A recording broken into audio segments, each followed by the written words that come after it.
nandito naman tayo sa video ko. So konting tips na naman tayo ngayon. So yung pag-uusapan natin is paano mo malalaman or paano mo makita kung ang isang tao seryoso or nakapokus sa isang opportunity.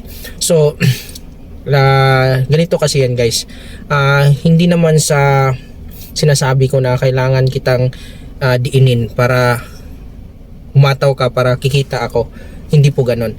So sa aspeto ng buhay natin, kung kailangan talaga natin magiging successful or gusto natin makuha yung isang bagay or isang pangarap natin sa buhay, kailangan talaga yung tinatawag na focus at saka yung tinatawag na seryoso. So walang mga tao nagiging tagumpay sa buhay, walang mga tao na nag-successful sa buhay kung wala silang focus or wala silang yung tinatawag na serious ba sila sa ginawa nila. So dito tayo sa multi-level marketing or network marketing, napaka-importante mga ma'am and sir yung tinatawag na focus at saka seryoso ka. So paano mo malaman?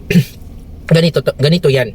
So makikita mo yung isang distributor na seryoso siya or nag-focus siya kahit anong problema or pagsubok na dumating sa buhay niya, hindi niya susukuan yung isang opportunity na alam niya na makukuha yung pangarap niya dito sa opportunity na to.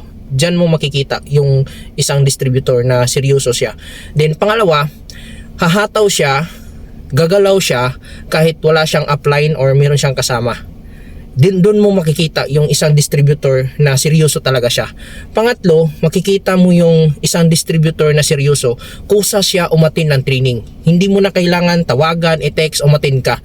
Then pang-apat, kusa niya na mag-lead sa team niya or kusa niya mag-aral ng mabuti para ikakabuti sa kanyang business. Doon mo makikita yung isang distributor na seryoso at saka focus.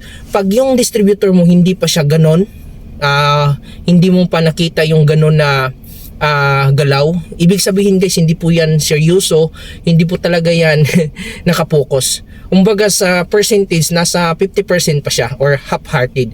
Kung gusto mo talaga magkaroon ng resulta at kumita sa ganitong industry, dapat buo talaga ma'am, sir. Dapat 100% talaga yung focus mo, yung attention mo, at saka yung serious mo. Dapat buo talaga yan. Kasi doon kasi lalabas yung gigil mo, yung mga skills mo, o yung potential mo, ano ka, doon talaga lalabas. Kasi ako dati, ganun naman din ako.